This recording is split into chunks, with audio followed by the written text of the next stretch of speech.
নমস্কার দর্শক বন্ধুরা, আজ হচ্ছে 7ই জুলাই ও আজকেই কিন্তু হচ্ছে গিয়ে রথযাত্রা। তো আজকে সকাল সকাল বেরিয়ে পড়েছি হোটেল থেকে ও এখন আমরা যাচ্ছি হচ্ছে গিয়ে পুরীর মূল মন্দিরের সামনে ও সিংহদ্বারের সামনে কিন্তু পরপর এখন 3টি রথ উপস্থিত আছে। তো চলুন পুরীর মন্দিরের সামনে যাই, তারপর সেখানে গিয়ে আবার আপনাদের সাথে কথা হবে, যা যা হবে তা আপনাদের সামনে তুলে ধরব। তো আজকের এই লেটেস্ট আপডেট দেখার জন্য ভিডিওটি স্কিপ না করে ভিডিওটি দেখতে থাকুন। তো চলুন যাওয়া যাক। এইটা হচ্ছে আমাদের হোটেলটি আসার রোড, আর এইখান দিয়ে কিন্তু সোজা পুরী মন্দিরে যাওয়া যায়, কিন্তু এখন কিন্তু এখানে পুলিশরা বন্ধ করে দিয়েছে, এখান দিয়ে সবাইকে যেতে দিচ্ছে না। তো চলুন দেখি কোন দিকে যাওয়া যায়।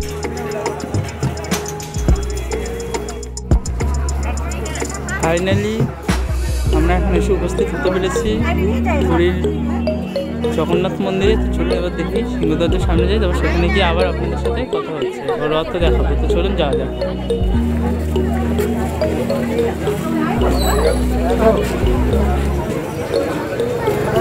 দেখুন কত লক্ষ লক্ষ পুণ্যার্থী রথের দিকে অগ্রসর হচ্ছে।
বহু কষ্টের পর রথের দর্শন করতে পারলাম, কিন্তু এখন রথের সামনে যাওয়ার কারোরই অনুমতি নেই। কিছুটা যেতে পেরেছিলাম, তার বেশি এখন পুলিশরা যেতে দিচ্ছে না। চতুর্দিকের রাস্তায় এখন ব্যারিকেড করা, কিন্তু তাও দেখুন ভক্তদের শ্রী জগন্নাথের প্রতি কত টান, কত লক্ষ লক্ষ ভক্ত এখানে এসেছেন প্রভু জগন্নাথকে দর্শন করতে। দেখুন এখানে দমকলের গাড়ি আছে ও আরও অন্য নানা সংকীর্তন হচ্ছে এই রাস্তার মাঝেই। তাছাড়াও দেখুন কত জনবহুল এলাকা, মানে এখন হয়ে গেছে, এত লোক সাধারণত থাকে না এই রাস্তাটায়। আর এই রাস্তা দিয়ে কিন্তু সোজা আসবেন শ্রী জগন্নাথে ও তার মাসির বাড়ি যাওয়ার জন্যে অগ্রসর হবেন। এখনও কিন্তু রথে প্রভু জগন্নাথকে আনা হয়নি, তো দেখি কখন আনা হয়। ততক্ষণ সঙ্গে থাকুন, দেখতে থাকুন এক্সপ্লোরার বাপ্পা। এইটি খুব আমার ভালো লাগলো। দেখুন রাস্তার মধ্যেই কিন্তু এখানে দেওয়া হচ্ছে সব ভক্তের জন্য একটি করে জলের বোতল।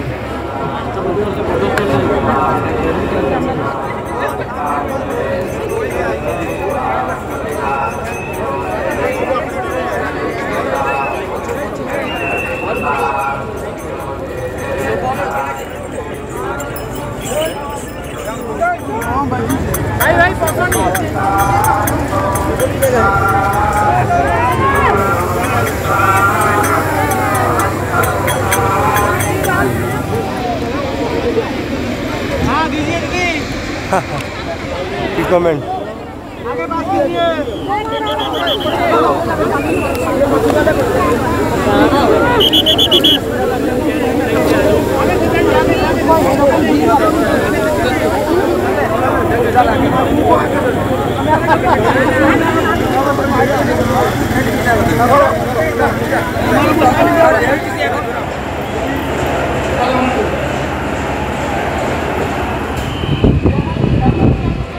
তো এই রথে কিন্তু প্রচণ্ড ভিড় হয়েছে, কিন্তু তাও কিন্তু এখানে কিছু সুযোগ সুবিধা ঠিক আছে, যেগুলো হচ্ছে কি এখানে কিন্তু জল দিচ্ছে, তারপর দেখুন গ্লুকন্ডি দিচ্ছে, তারপরে অ্যাম্বুলেন্সের ব্যবস্থা আছে, দমকলের ব্যবস্থা আছে। ও এখানে কিন্তু অনেক দেখুন টিভির চ্যানেলও এসছে, জানি না আপনাদের কতটা দেখাতে পাচ্ছি।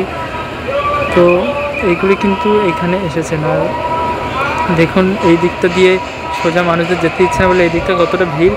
আর প্রচুর দেখুন ছাদেও কিন্তু অনেক মানুষরা আছে। তো এখন রথে কিন্তু বলভদ্র বা বলরাম দেবকে রথে তোলা হয়েছে। তো এখনও আরও দুজন ঠাকুরকে তোলা বাকি আছে। তো দেখি কতক্ষণে তোলে, তো আপনাদেরও সেইটা দেখাবো। তো দেখুন থেকে থেকে কিন্তু যত বেলা বাড়ছে তত কিন্তু ভিড়ও বাড়ছে। এখনও কিন্তু রথ ছাড়েনি, আর এখন সময় হচ্ছে গিয়ে 3টে। তো আজকে তো মাসির বাড়িতে রথ একদমই পৌঁছাতে পারবে না, এটা একেবারে গ্যারান্টি। তো দেখা যাক এরপরে কি হয়। এখনও পর্যন্ত রাজা গজপতি বীজও আসেনি, যে তিনি সোনার ঝাঁটা দিয়ে রথ ঝাড় দেবেন। দেখি কখন কি হয়, ও সেগুলি আপনাদের সামনে তুলে ধরবো। দেখুন এখন মাঝখান দিয়ে যাচ্ছে রাজা ইন্দ্রদম্নর বংশধর গজপতি বীজ। ইনি এখন রথে গিয়ে সোনার ঝাঁটা দিয়ে কিন্তু রথ পরিষ্কার করবে, তারপরেই কিন্তু রথ এখান দিয়ে শুরু হবে।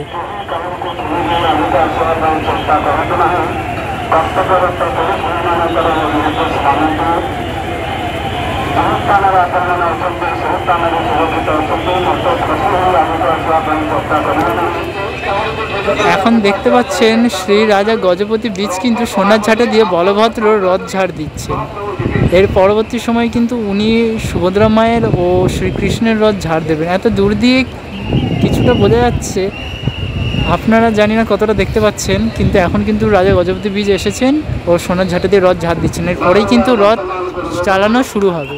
তো দেখুন এখন রাজা গজপতি বীজ শ্রী বলভদ্র রথ কিন্তু সোনার ঝাঁটা দিয়ে ঝাড় দিল, তারপর কিন্তু আবার তিনি নিচে নেমে তার রূপোর রথে করে সুভদ্রা মায়ের রথের সামনে যাচ্ছে। এবার কিন্তু উনি সুভদ্রা মায়ের রথটি ঝাড় দেবেন সোনার ঝাঁটা দিয়ে।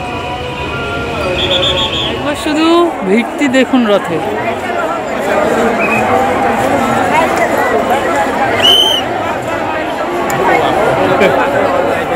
কত লক্ষ লক্ষ পুণ্যার্থীরা সব জায়গায় ভিড় করেছে একবার শ্রী প্রভু জগন্নাথের রথের দড়ি টানার জন্য বা প্রভু জগন্নাথের দর্শনের জন্য।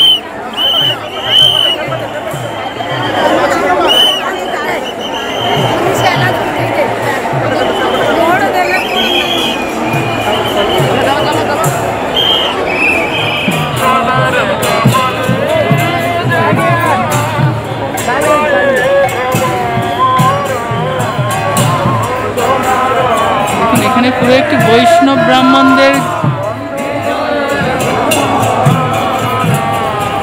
একটি বৈষ্ণব ব্রাহ্মণদের দল এসছে।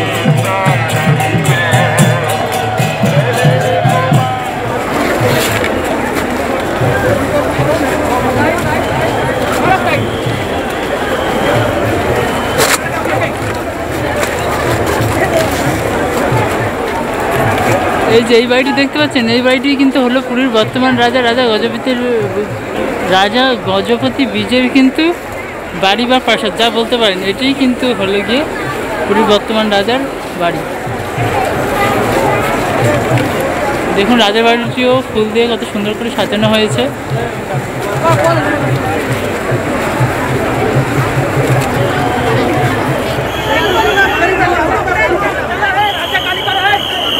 দেখুন যতটা দেখানোর চেষ্টা করছি রাজা গজপতি বীজের, দেখতে পাই নাকি, দেখুন কতটা দেখা যায় ততটা আমি চেষ্টা করছি।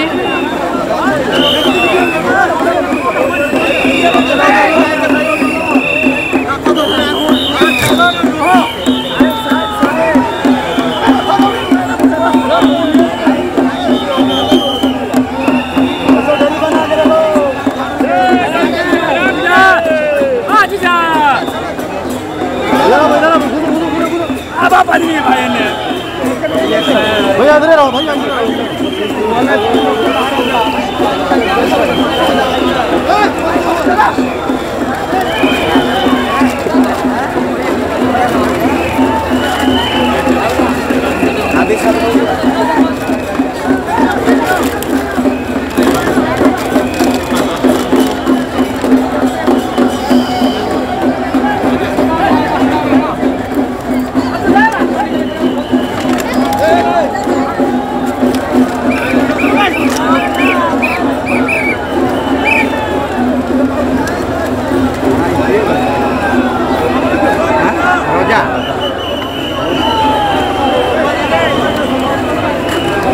দেখলেন এখন রাজা সোনার ঝাঁটা দিয়ে রথ ঝাড় দিয়ে তার রূপোর রথে করে আবার তার বাড়িতে ফিরে আসলেন।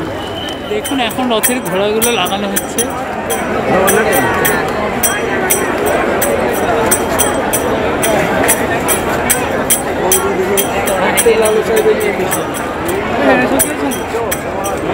এখন পুলিশ ব্যারিকেড উঠিয়ে দিয়েছে, তো চলুন দেখি রথের কতটা সামনে যেতে পারি, যতটা যেতে পারি ততটা গিয়ে আপনাদের দেখানোর চেষ্টা করছি রথটি ও রথের মধ্যে বিরাজিত ভগবানদের।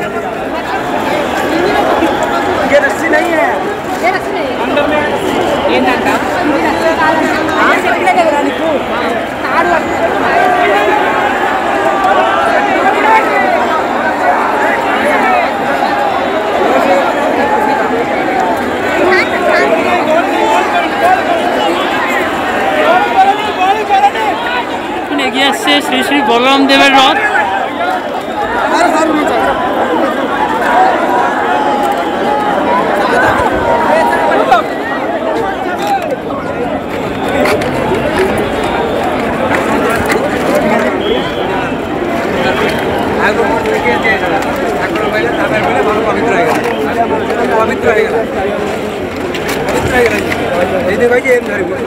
আরেকটি গুরুত্বপূর্ণ কথা হলো যে রথগুলি দেখছেন সেই রথগুলির নাম তো আমি আগে দিনে আপনাদের বলেছি, তাছাড়াও কিন্তু আমি আজকেও আপনাদের এই রথগুলির নাম হচ্ছে গিয়ে এই রথের দড়ির নাম, এই রথের দ্বারপাল ও যেই চারখানা ঘোড়া সেই চারখানা ঘোড়ারও নাম কিন্তু আলাদা আলাদা আছে। তো আজকে কিন্তু এই সব কিছুই আমি আজকে আপনাদের সামনে লিখে তুলে ধরব।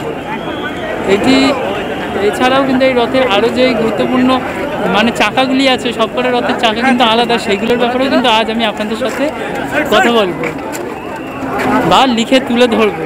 এইখানে কিন্তু এসে দাঁড়িয়ে আছি সেই সকাল 6টা থেকে। ও যেরকম পুলিশরা ও ভলেন্টিয়াররা বলছিল যে রথ 5টার সময়ই ছাড়া হবে, সেরকমভাবেই কিন্তু রথের রশি অর্থাৎ বলরাম দেবের রথে কিন্তু টান পড়েছে দড়িতে 5টার সময়। তো দেখি এরপরে অন্যান্য দেবতা অর্থাৎ কৃষ্ণ ও শ্রী মাতা সুভদ্রার রথের দড়ির টান কখন পড়ে। ফিরে এগিয়ে আসছে শ্রী বলরাম দেবের রথ।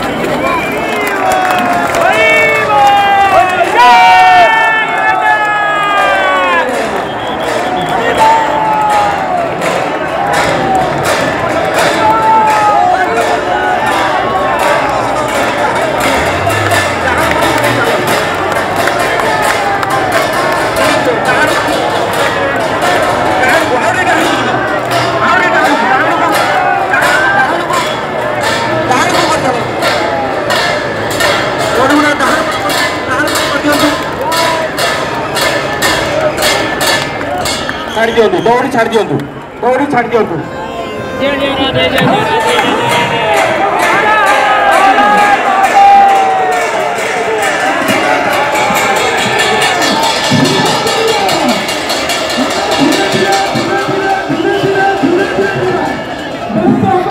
এই যে রথের রশি, এই যে রথ, আর রথের ভেতরে শ্রী বলরাম ভগবান। রথের ভেতরে ঠাকুরগুলো ফোনে ঠিক দেখা যাচ্ছে না, তাও আপনাদের দেখানোর চেষ্টা করছি।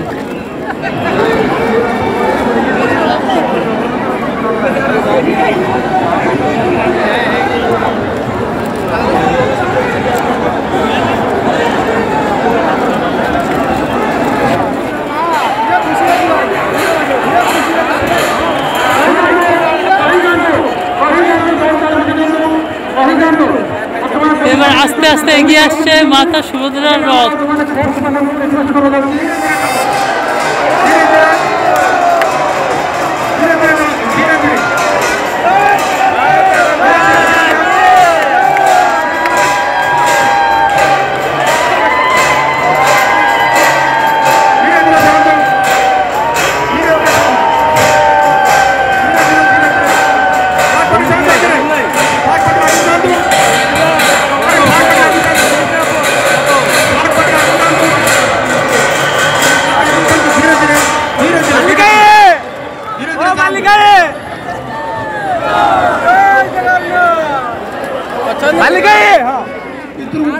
মাতা সুভদ্রার রথের রশি। 3 নম্বর অফিস, 3 নম্বর से लाइट पूरा हाथ लगा रहा है।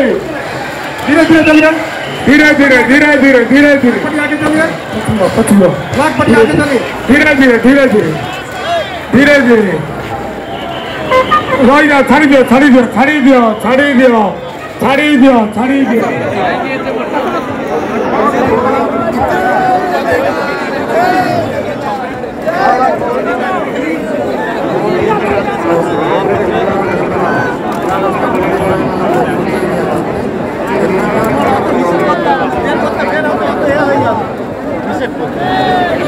ধীরে ধীরে এগিয়ে আসছে শ্রী জগন্নাথ দেবের রথ বা কৃষ্ণের রথ। এই যে শ্রী জগন্নাথ বা সুদর্শন বা কৃষ্ণ যারই রথ বলেন, এই রথটি কিন্তু একটুখানি যে সিংহদুয়ার থেকে একটুখানি কিন্তু এদিকে এসছে, তারপরেই কিন্তু দাঁড়িয়ে গেছে। কারণ কি সূর্য অস্ত হয়ে গেছে। আর সূর্য অস্ত হওয়ার পর কিন্তু কোনো রথই আর চালানো মানে নিষিদ্ধ, মানে এই রথ আর চালানো যায় না। এটি কিন্তু সেই প্রাচীনকালের নিয়ম, যেই নিয়মটি এখনও চলে আসছে। আর এই যে এই রথের এই যে ছোটো ছোটো পতাকাগুলো দেখছেন, আর ওই উপরে পতাকাটা দেখছেন, এই পতাকাগুলো যেমন নির্দেশ দেবে রথ কিন্তু ঠিক সেরকমভাবেই চলবে। এর জন্যই কিন্তু এই রথগুলি আস্তে আস্তে করে চলছিল। কোনো পতাকা যদি নুয়ে থাকে বা বেঁকে যায়, সেই রথের দড়িটা ভেতর দিকে যাবে। কোনো রথের পতাকা যদি ওপর দিকে থাকে তাহলে সেটি সোজা থাকবে, আর কোনোটা যদি একদম সমান সমান থাকে তাহলে কিন্তু সেই দড়িটি একেবারে সমানভাবে এগিয়ে থাকবে। আর ওপরে পতাকাটি যদি নড়ে তাহলেই কিন্তু এই রথটি চলে। এই নিয়মগুলি কিন্তু সেই আদিকাল থেকে প্রচলন আছে, যেগুলো এখনই চলে আসছে। আর এই তিনটে রথেরই কিন্তু সেই একই নিয়ম, আর একই নিয়ম মেনেও এখনও চলে এই রথগুলি সেরমভাবেই সেই প্রাচীন যুগ। শ্রীকৃষ্ণ বা সুদর্শন বা জগন্নাথ যারই রথ বলেন, তার রথটি কিন্তু এইখানে, তার ঠিক ওই দূর বরাবর আরেকটি রথ দেখতে পাচ্ছেন, ওইটি হলো মা সুভদ্রার রথ। আর তারও আগে আছে অর্থাৎ সুভদ্রা ও শ্রীকৃষ্ণের দাদা বলরামের রথ। এই তিনটি রথই কিন্তু আজকের মতো এইখানেই সম্পন্ন হলো চালানো। কালকে আবার এই রথগুলি শ্রীকৃষ্ণের, বলরামের ও সুভদ্রার মাসির বাড়ি অর্থাৎ গুন্ডিচা মন্দিরের উদ্দেশ্যে রওনা দেবে। দেখুন মন্দিরগুলোও কি সুন্দর ফুল দিয়ে সাজানো হয়েছে। এটি হলো প্রধান বা মেন গেট, সিংহদুয়ার।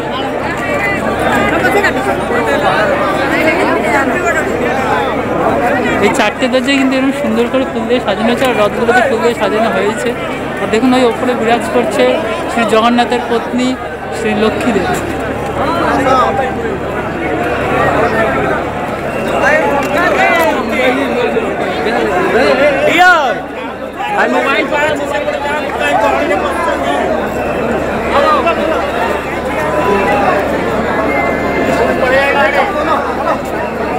পুরীর আদরেই তৈরি একটি ছোট্ট রথ, এর ভেতরে শ্রী জগন্নাথ আছে, শুধু জগন্নাথই আছে।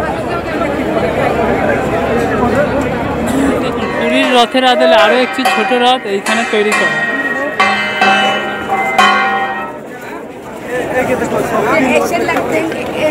এর ভেতরেও শুধু শ্রী জগন্নাথই আছেন। আজকে যে ঘটনাটি ঘটলো সেটি আমি বলতে ভুলে গেছি। অর্থাৎ শ্রী জগন্নাথ দেব আজকে কিন্তু তার মাসির বাড়ি যেতে পারেনি, মন্দির থেকে কিন্তু একটুখানি এগাতে পেরেছে, অর্থাৎ জগন্নাথ দেবের রথ। এই ঘটনাটি ঠিক ঘটেছিল 53 বছর আগে। সেই ঘটনাই কিন্তু আবারও 2024 সালের 7ই জুলাই ঘটল। অর্থাৎ 53 বছর পর আবারও শ্রী জগন্নাথ তার বাড়ি, মানে চতুর্থ ধাম যেখানে নারায়ণদেব খাওয়া দাওয়া করে, সেই ধাম থেকে বা তার বাড়ির থেকে তার মাসির বাড়ি কিন্তু যেতে পারবে।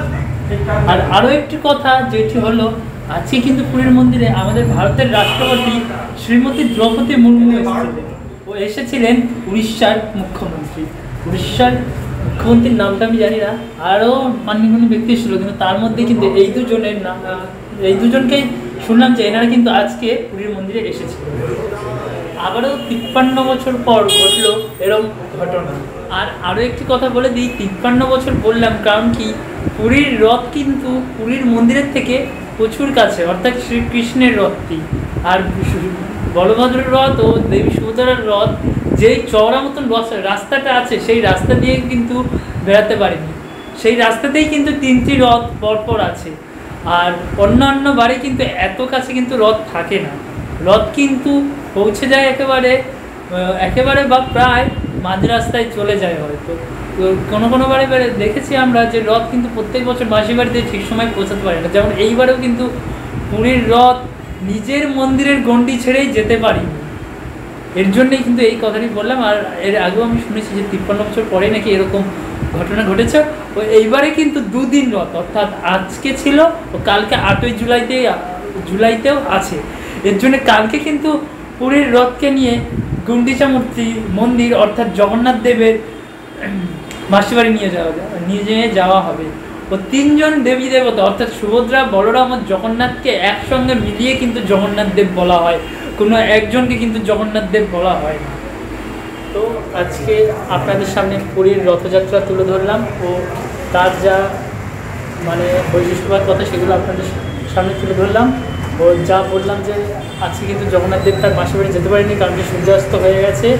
আর সূর্যাস্ত হয়ে গেলে সেই পুরনো নীতি এখনও প্রচলন যে কোনো রথ আর সেখান থেকে নড়বে না। আজকের দিনে কিন্তু জগন্নাথ দেবের রথ, বলভদ্র দেবের রথ ও সুভদ্রা দেবীর রথ যেখানে আছে সেখানেই কিন্তু থাকবে, অর্থাৎ রাস্তাতেই। আর কালকে কিন্তু তাদের ওইখানে ভোগ দিয়ে কালকে সকালে হয়তো সেই রথগুলি ছাড়া হবে। কালকে আমাদের সকালে ট্রেন, তার জন্য কালকে আমরা বেরিয়ে যাবো। আর পুরীর মন্দির বা রথের ভিডিও করতে পারবো না। আর যেটা তো বললাম যে সূর্যাস্তের জন্য আছে জগন্নাথ দেবতার মাসির বাড়ি যেতে পারিনি। তো আজকের ভিডিওটি আপনাদের কেমন লাগতো তা অবশ্যই কমেন্ট করে জানাবেন। আর যারা আমার কৃষ্ণ নতুন দেখছেন তারা অবশ্যই সাবস্ক্রাইব করে দেবেন। আর ভিডিও ভালো লাগলে অবশ্যই একটু লাইক করে দেবেন আর নিজেদের আত্মীয়-স্বজন বন্ধু-বান্ধবদের মধ্যে শেয়ার করে দেবেন। তো আজকের মতো ভিডিওটি এখানে শেষ করলাম। আবার দেখা হবে একটু অন্য কোনো নতুন ভিডিওতে। ততক্ষণের জন্য সুস্থ থাকুন, ভালো থাকুন। ততক্ষণের জন্য টাটা।